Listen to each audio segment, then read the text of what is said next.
चलें बिस्मिल्लाहिर्रहमानिर्रहीम।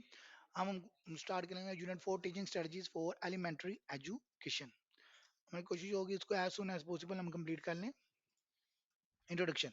Whether teachers are entering their first year in the classroom or they are classroom expert, educators are always searching for new ways to improve the learning experience of students. कहते हैं वो चाहे नए students हों चाहे old teachers हों चाहे new हों, उनकी कोशिश क्या होती है कि वो ऐसे लर्निंग एक्सपीरियंस करें बच्चों के जिसमें वो स्टूडेंट्स के लिए इम्प्रूवमेंट कर सकें। By learning new strategies and teaching method educators can promote learning and actively stimulate children naturally trust for knowledge. नए नए तरीकों से क्या करता है वो उनके अंदर एक चीज आ जाती है, तमन्ना आ जाती है, लालच आ जाती है, प्यास आ जाती है, शौक पैदा हो जाता है चीजों को सीखने का, इंफॉर्मेशन सीखने का, नॉलेज सीखने का। The impact of an effective elementary school teachers can remain with the child for the rest of his और हर लाइफ। जो आपकी एलिमेंट्री स्कूल का जो होता है ना वो इम्पैक्ट रहता है बच्चे की पूरी जिंदगी उसकी लाइफ के ऊपर, ये आपने सोच लेना है। लेक्चर मेथड, इसमें हमने इसमें डिस्कशन क्या करनी है, लेक्चर मेथड डिस्कस करेंगे, एडवांटेजेस ऑफ लेक्चर मेथड करेंगे, डिसएडवांटेजेस ऑफ लेक्चर मेथड करेंगे, फिर डेमोंस्ट्रेशन मेथड स्टडी करेंगे इसमें। उसके बाद major purpose of demonstration method क्या है वो स्टडी करेंगे। देन हम एडवांटेजेस ऑफ डेमोंस्ट्रेशन मेथड करेंगे। फिर हम इसके अंदर ड्रिल मेथड स्टडी करेंगे, ड्रिल मेथड की लिमिटेशन क्या है, फिर प्रोजेक्ट मेथड क्या है, फिर कॉन्सेप्ट ऑफ प्रोजेक्ट मेथड हम इसमें स्टडी करेंगे। देन हम एडवांटेजेस ऑफ प्रोजेक्ट मेथड करेंगे, डिसएडवांटेजेस ऑफ प्रोजेक्ट मेथड। फिर हम फेजेस ऑफ प्रोजेक्ट मेथड जो है इस यूनिट के अंदर डिस्कशन करेंगे। फिर प्रॉब्लम सॉल्विंग और अप्रोच या इंक्वायरी मेथड डिस्कस करेंगे। फिर रोल ऑफ अ टीचर क्या है उसमें, रोल प्लेइंग क्या है, गेम्स एंड सिमुलेशन क्या है, फिर principles for effective role playing क्या है। देन हम बेसिक्स रोल प्लेइंग प्रोसीजर्स देखेंगे। उसके बाद developing interpersonal skills and teaching style. ये हमारा क्या होगा, ये यूनिट 4 का हमारा कंटेंट है जिसमें हम स्टार्ट करेंगे। अब स्टार्ट करते हैं हम लेक्चर मेथड के through. Lecture method. The lecture method is defined as the method of instruction in which the instructor has full responsibility for presenting facts and principles. Orally lectures may be formal or informal. अब lecture method क्या है, जैसे मैं आपको दे रहा हूँ, इसमें teacher जो होता है वो एक्टिव होता है, स्टूडेंट क्या होते हैं, पैसिव होते हैं। इसमें दो तरह की टाइप्स हो सकती है, फॉर्मल लेक्चर्स हो जाते हैं और इनफॉर्मल। फॉर्मल में कहते हैं the formal lecture method is primary used when presenting information to large group. Communication is virtually a one way communication from instructor to student। जैसे बहुत बड़ी तादाद में, जैसे हमारी एक क्लास है उसमें भी वन वे कम्युनिकेशन है, मैं बोल रहा हूँ आप सब सुन रहे हैं, टीचर बोला स्टूडेंट सुन रहे हैं। Informal lecture, the informal lecture include active student participation. Learning is best achieved if students participate actively in a relaxed atmosphere, therefore the informal lecture is encouraged over the formal। इसमें कहते हैं relax कर देते हैं, interaction करते हैं, जैसे एक चीज पूछी उसका जवाब पूछा बच्चों से, बच्चों को रिलैक्स किया, डिस्कशन की, क्वेश्चन आंसर किया, तो डिफरेंट चीजें उसमें ऐड कर देते हैं। तो उसे हम बोलते हैं इनफॉर्मल लेक्चर्स। उसमें लर्निंग जो आपके आउटकम्स होते हैं वो ज्यादा अच्छी तरीके से अचीव हो सकते हैं। लेकिन अगर आपके पास लार्ज ऑडियंस और लार्ज इन्फॉर्मेशन है तो फिर आपके पास लेक्चर मेथड बेस्ट रहता है। Advantage of lecture method, it provides an economical and efficient method for delivering a substantial amount of information to large number of students। बहुत ज्यादा तादाद में अगर आपके स्टूडेंट हैं तो फिर आपका इनफॉर्मल नहीं फॉर्मल बेहतर रहता है और लेक्चर मेथड बेस्ट रहता है। इन अफोर्ड एन नेसेसरी फ्रेमवर्क और overview for subsequent learning, for example reading assignment, small groups activities, discussion, इसके लिए भी आपका क्या रहता है बेहतर, lecture method. if it offers current information more up to the date than most texts for many sources। ठीक है, इससे ये क्या ऑफर करता है, current information. It provides a summary और synthesis of information from different sources. It creates interest in a subject as lecturer transmit authenticism about their discipline. अब हम बात करते हैं डिसएडवांटेज ऑफ लेक्चर मेथड की। Does not afford the instructor with ways to provide student with individual feedback. इतना ही, क्योंकि information इतनी ज्यादा स्टूडेंट को देनी होती है तो आप वन बाय वन इसमें आप क्या नहीं कर सकते, इंडिविजुअल्स को टाइम नहीं दे सकते, क्योंकि इतनी इन्फॉर्मेशन शॉर्ट टाइम में या ज्यादा लार्ज नंबर ऑफ स्टूडेंट्स उसको डील करना मुश्किल हो जाता है, टाइम कंजम्पशन ज्यादा होती है। It is difficult to adopt to individual learning differences. इसमें इंडिविजुअल लर्निंग डिफरेंसेस को अडॉप्ट करना बहुत मुश्किल हो जाता है। जैसे मैं अभी आपको बताया कि इंडिविजुअल हर एक को पर फोकस करना उसी टाइम पीरियड या टाइम के दौरान मुश्किल हो जाता है। It may fail to promote active learning unless other teaching strategies such as questioning and problem solving activities are incorporated into the lecture. इसमें सिर्फ यही होता है वन वे कम्युनिकेशन ज्यादा बेहतर तरीके से हो सकती है और आप बहुत अपना कोर्स कवर कर सकते हैं, इन्फॉर्मेशन दे सकते हैं। बाकी जो स्टूडेंट्स हैं अगर वो एक्टिवली सुन रहे हैं तो उन्हें बेनिफिट मिलेगा। अदरवाइज इसमें क्वेश्चन आंसरिंग या प्रॉब्लम सॉल्विंग की एक्टिविटी करना मुश्किल होता है। नाउ सेकंड, अभी हमने लेक्चर मेथड डिस्कस किया, उसके एडवांटेज और डिसएडवांटेज डिस्कस किया। अब हम क्या डिस्कस करने लगे हैं, demonstration method. Demonstration involve showing by reasoning और प्रूफ। डिमॉन्स्ट्रेशन क्या होता है कि हमने रीजन के साथ और प्रूफ करना होता है, एक्सप्लेनिंग और मेकिंग क्लियर, उसको क्लियर करना by use of examples and experiment. इसमें हमने एग्जांपल्स देनी होती है, एक्सपेरिमेंट करनी होती है, परफॉर्म करके दिखाना, इसे बोलते हैं demonstration method. Demonstration often occurs when students have a hard time connecting theories to actual practice or when students are unable to understand applications of theories. Demonstration क्या कर होता है जब स्टूडेंट्स का आता है हार्ड टाइम होता है कनेक्ट करता है थ्योरीज को एक्चुअल प्रैक्टिस के साथ, और जब स्टूडेंट्स अनेबल हो जाते हैं तो अंडरस्टैंड इस काबिल हो जाता है कि वो समझे एप्लीकेशन ऑफ थ्योरीज, उस थ्योरीज की एप्लीकेशन क्या है। Major purpose of demonstration method, demonstration method का मेजर पर्पस क्या है, when practical allow trainees to repeat the procedure in a hands-on all practice session to reinforce the learning process। इसमें क्या करना है, मेजर पर्पज ये है कि वो हैंड ऑन एक्सरसाइज करे, प्रैक्टिस करे तमाम अपनी एक्टिविटीज के तमाम लर्निंग प्रोसेस की। by immediately correcting the trainees mistakes and reinforcing proper procedure you can help them learn the task more quickly। इसमें क्या होता है, वो परफॉर्म करे तो इमीडिएटली आप उनकी मिस्टेक्स निकाल के उसे रीइंफोर्स कर देते हो, उसे इंप्रूव कर देते हो, उससे वो फौरन ही उस प्रोसीजर को समझ जाता है और क्विक लर्निंग होती है। The direct demonstration approach is a very effective method of instruction, especially when trainees have the opportunity to repeat the procedure. जब उनके पास ये मौका और टाइम हो गया वो चीजों को रिपीट करे, सीखे, लर्निंग बाय डूइंग करे। अब advantages of demonstration method, save time in presenting. इसमें क्या होता है, प्रेजेंट करने की का टाइम आपका सेव हो जाता है। Concentrate attention of learners on relation to be understood. इसमें आपकी कंसंट्रेशन जो होती है वो डेवलप होती है, बढ़ती है, क्योंकि टीचर सिखा रहा होता है और स्टूडेंट साथ में परफॉर्म कर रहा होता है, तो दोनों एक्टिव होते हैं और लर्निंग तेजी से हो रही होती है। Makes efficient use of power of observation.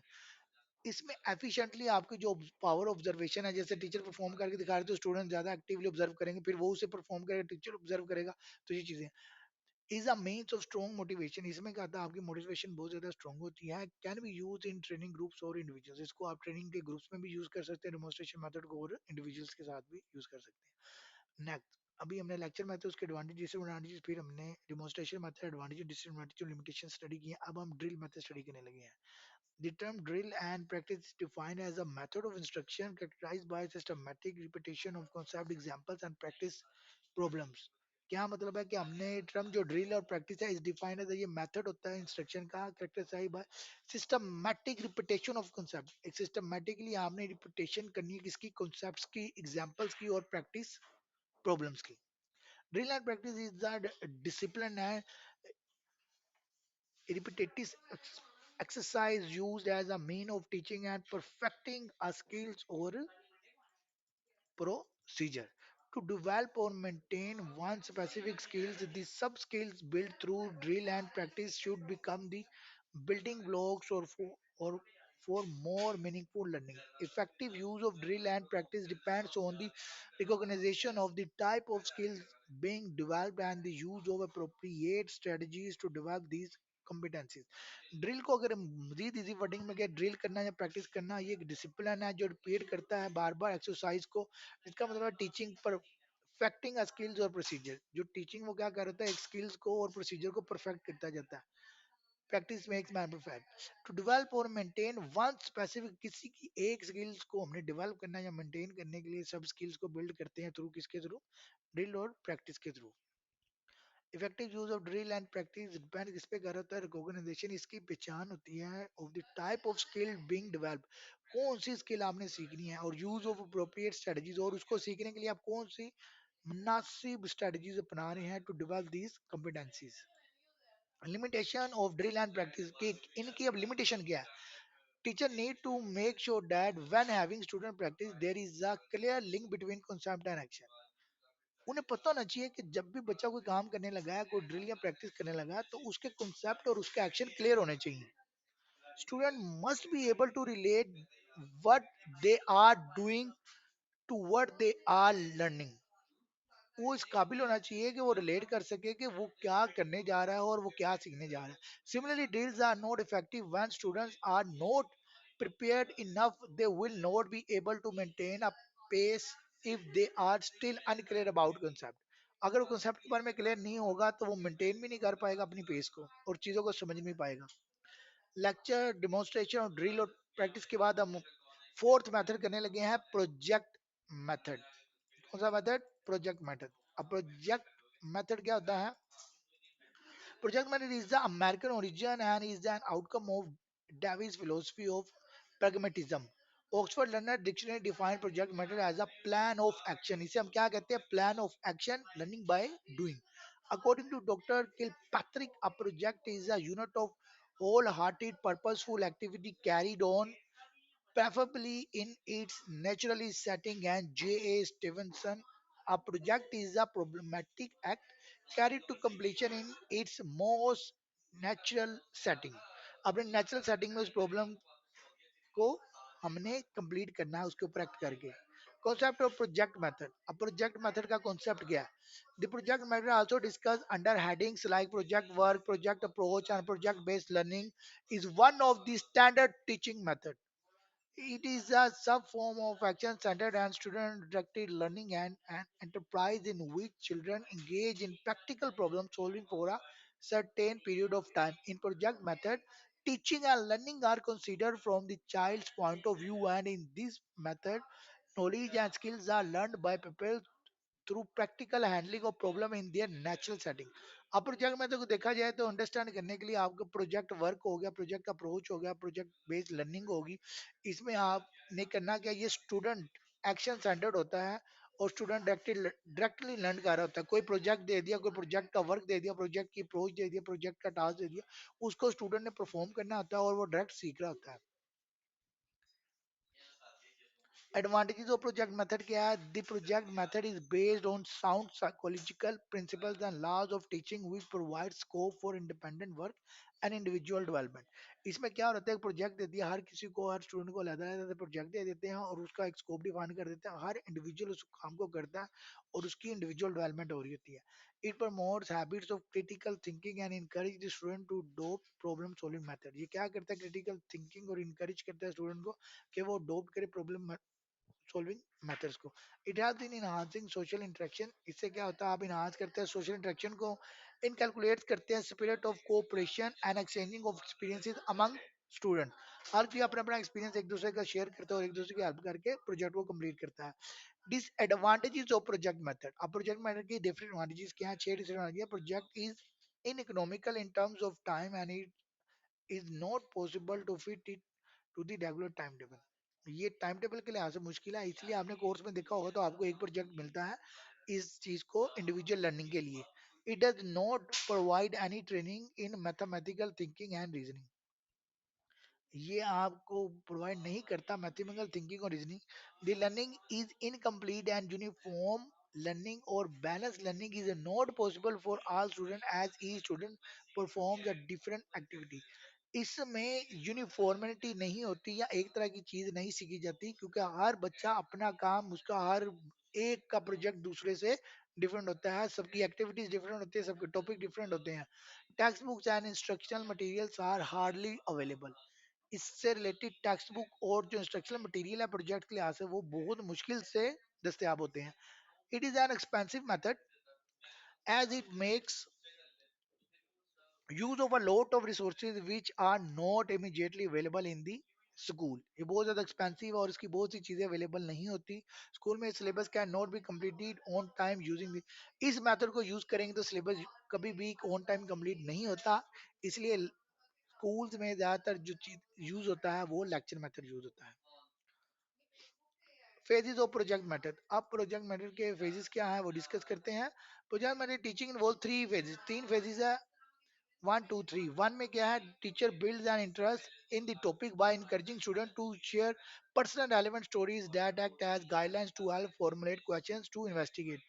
उनको पर्सनल स्टोरी सुनाता है, उनके इंटरेस्ट डेवलप करता है और ऐसे क्वेश्चंस फॉर्मुलेट करते हैं जिससे वो इन्वेस्टिगेट कर सकें. फेज 2 में teacher enable student to go on field trips, interview Experts such as waiters, farmers, or nurses, depending on the topic of study, and share the new knowledge with their classmates. वो जाएं trips करें, interview करें, waiters के, farmer के, nurses के, और depend करें उनका जो उनमें से वो टॉपिक्स चूज करना चाहते हैं, अपने क्लासमेट्स के साथ डिस्कशन करें और वो टॉपिक चूज करें. In phase 3, the teacher guides the study to its conclusions and help the children review their achievement. वो उसमें क्या करता है, गाइड करता है और कंक्लूजन्स की तरफ लेके आता है ताकि बच्चे अपनी अचीवमेंट की तरफ जाएं और रिव्यू करें. नेक्स्ट, प्रॉब्लम सॉल्विंग अप्रोच और इंक्वायरी मेथड. इसे हम कह सकते हैं use of an evidence behind to related student centered approaches to teaching has growing significantly over the past decade. Problem solving approach and inquiry method, इसमें क्या होता है कि कोई खास प्रॉब्लम होती है उसको सोल्व करने के लिए आप एग्जांपल्स, प्रैक्टिस और लर्निंग बाय डूइंग बहुत सी चीजें करते हैं उस खास प्रॉब्लम के रिलेटेड या उस खास इंक्वायरी के related. Each of these terms define a type of learning environment that is similar to one another but has over time been defined slightly differently. Role of a teacher, इसमें role teacher का role क्या, give suggestion not answer. Teacher problem solving में सिर्फ suggestion देता है, answer नहीं दे रहा होता, क्योंकि आंसर किसने ढूंढना था, बच्चे ने खुद. Offer a problem solving holistic approach, teach a variety of problem solving strategies, किस तरह प्रॉब्लम सॉल्व हो सकती है उसकी स्ट्रेटजीज पढ़ाता है. Allow time for student to struggle with the problem, वो टाइम देता है कि इस प्रॉब्लम को सॉल्व करके स्टूडेंट को. Choose problem that require time to think through a solution, और ऐसी प्रॉब्लम चूज करता है जिसको सोचते हुए टाइम लगे उसकी सोल्यूशन के लिए. Provide a variety of problems, और बहुत सी प्रॉब्लम्स प्रोवाइड करता है. Allow student time to practice and heuristic and strategies, बच्चों को टाइम देता है ताकि वो प्रैक्टिस करे और इसकी स्ट्रेटजी फाइंड आउट करे. गिव सिमिलर और the same problem in different way, एक ही प्रॉब्लम को वो डिफरेंट वेज में देता है बच्चों को सोल्व करने के लिए. रोल प्लेइंग, अब हम बात करें रोल प्लेइंग या games and simulation. Purpose of role playing क्या होता है, रोल प्लेइंग वो imagination, and imagination is more important than knowledge.